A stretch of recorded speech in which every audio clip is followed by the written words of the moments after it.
So what we're doing here, after we've dyed and waxed our traps, any of the traps you'll have to clean off the dog on. And as you can see, I had wax there. What I do is take my file, run it across here a couple times, get all the wax off, make sure it's nice and silver looking.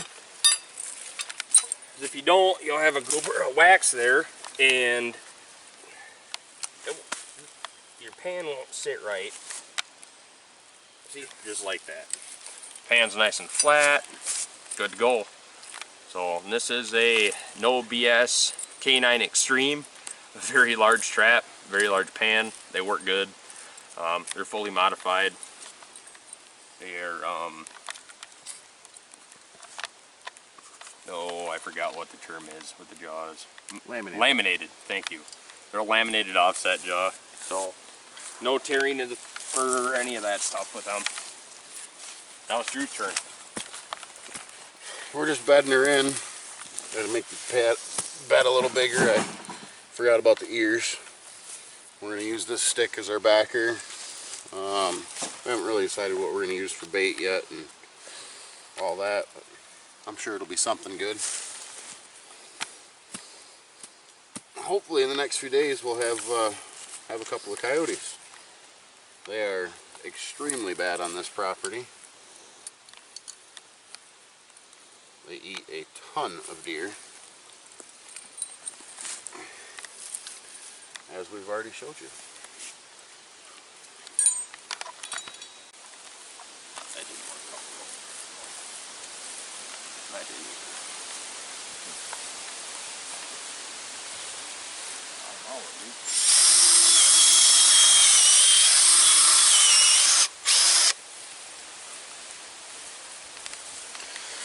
Guys, we got our dirt hole going on. I did it as deep as we could go.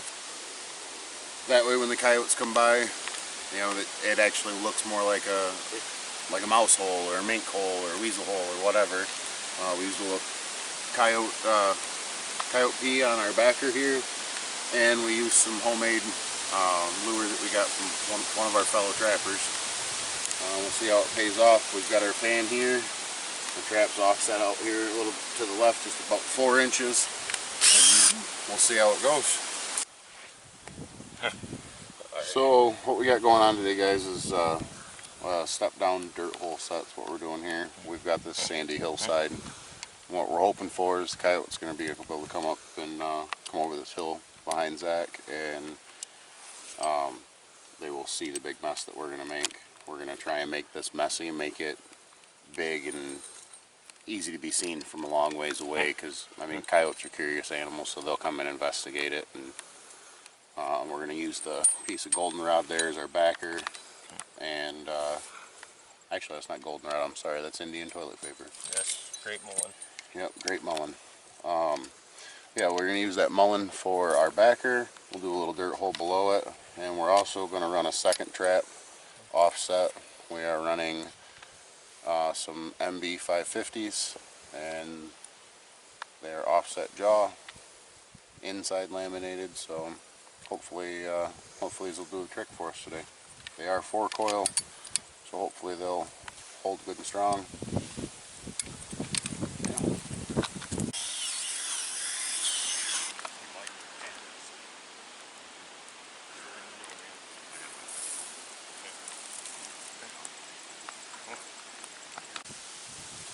Alright guys, so what we did was the step down dirt hole here that you seen Zach putting in earlier. We also did an offset trap here in case they kind of work their way up and around. We're running some special sauce from a friend that we picked up. You might see him in the trapping convention videos that we did. Running a little tinctured skunk essence with it. Hoping for something loud, catch their attention through all these rolling hills. It's going to spread a long ways, and hopefully they'll come running. So what we're doing here, we've got a nice little game trail right there coming out. Tell it's not for deer due to how thick it is and how low that is. Got a feeling it's either for coon or coyote. So we got a drag rein in there. So when I'm not up here tomorrow, Drew can tangle with probably a bobcat. I'm so excited. Because those are all thorns, very big thorns, and a lot of them. I like setting these kind of areas, transition to hillside. Back behind us, the swamp. Our camera guy's falling over, guys. This is power lines that we're setting edge of. Transition to hardwoods. So you got a nice, vast majority of different transitioned areas for us to, not us, but for animals to wander through. So we're gonna give this a go. Do a little, more or less, I'm gonna do a scent post. I'm not gonna bother drilling a dirt hole, just because of the fact that this is all clay, as you can see, which actually is awesome for us because it makes bedding a trap a breeze. As you can see, it don't move. Yeah, it's probably one of my favorite things to bed a trap in is clay. So, but yeah, that's what we got here, guys. Then stay tuned, because the next set we're gonna do, it's kind of one that I've been wanting to do for a while. Never had a chance to do it yet. I'll show you what that's all about. So guys, we're just kind of cruising around scouting for more spots to set a few more traps. We came up on the old gravel pit here and decided that it was a great spot, judging by all the sign that we found. We found a bunch of coyote tracks, some cat tracks, there's turkey tracks through here, deer tracks, coon tracks. It's kind of just a hot, busy, trafficked area, so hopefully as the coyotes work their way through, they'll like what we're laying down and see what we can do. We got our first set right here.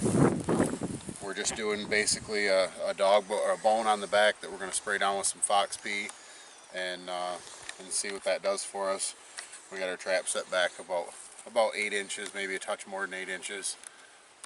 Moving right on to our next trap here.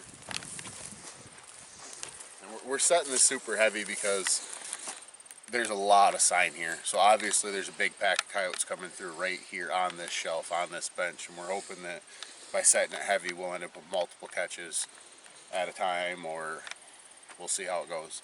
But our next set's right here. I got this rock here to guide them in, another rock up there to keep them from coming down through this way, and it'll force them right through here. We had a couple of coyote tracks working through here already, so it's just a blind set. We're not going to do no scent, no bait, no attracting at all here. We're just going to leave that right alone. We figure we'll have enough between that one and the next one I'm about to show you.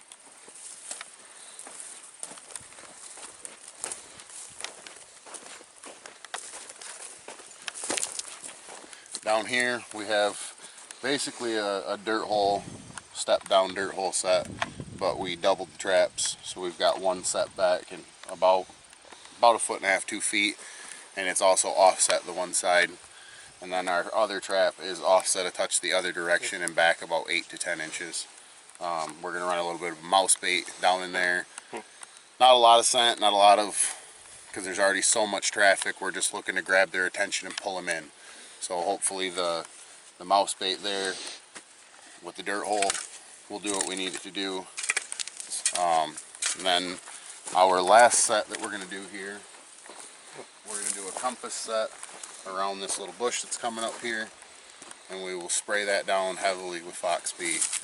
What we're looking for is to incite an aggravated response, an aggressive response out of the coyotes, so they actually actively look for a fox to kill it. So they're going to smell that urine and try and zero in on that scent so they can find him. So they'll work all the way around this here, and by doing a compass set, 4 traps, north, south, east, west. You don't have to align with north, south, east, west, but like a compass. Drew's lying too when he says that's all we're setting. Okay. Set one more just cause. Zach's pulling out a third trap to put at the step down dirt hole. We are trying to pull out all the stops here that we can to hopefully put us on a coyote. It'll be both of our first coyote catches ever, so stay with us, guys, and yeah, we'll show you kind of the aftermath when we're done here. Welcome back, guys. We're just wrapping up for the day. We got I think about 30 traps set. I have an appointment I got to get to at 3 o'clock, and it is pushing 2:35 now, so I'm running late as is. And Zach's got to be back home at, what'd you say, you had to leave at 3:30? Leave here by 3:30, get home by 5. So, yeah, we're both kind of ran out of time today, so we're going to call it good. I've got a couple of coon traps left to set. We got a drag left, and I've got one B550 I gotta fix the dog on so that we can set that one. We'll set them in the next, probably the next video. Go out for the trap check. I've got, I'd say probably 2.5 dozen coyote K9 set traps in the truck yet, and then probably 3 or 4 dozen left at the house. Okay. So I'll get those out later into the season and really hit it hard. I mean, 3-4 dozen worth come Bobcat season now that we're they cut back the restrictions on cats finally for us north of, more or less north of M20.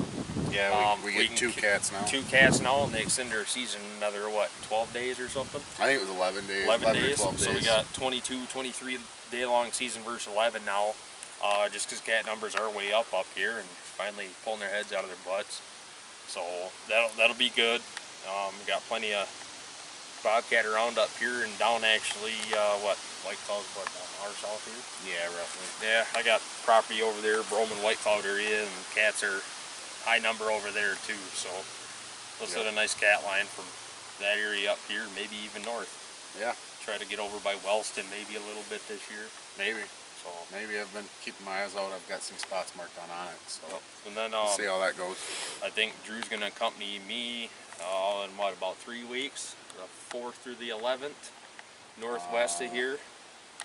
I might be able to come with you for a couple of days. Yep. Do some more heavy sign setting on coyotes. I'm not gonna say where. Spot that I found a couple years ago that I've been really itching to try to set. Finally able to take time off work to do so. So. And that's all public ground, ain't it? Yeah, it's all public land. So it's not hunted at all for coyote. They bird hunt the heck out of it, and that's about it. No deer hunter sign or anything in there. So hasn't been for the last 2 years anyways. So we're gonna see what we can do with that too. Alrighty, guys. You guys take it easy.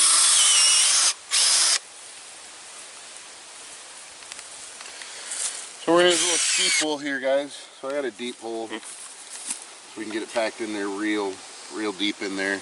That'll entice the canines when they come by. Real deep.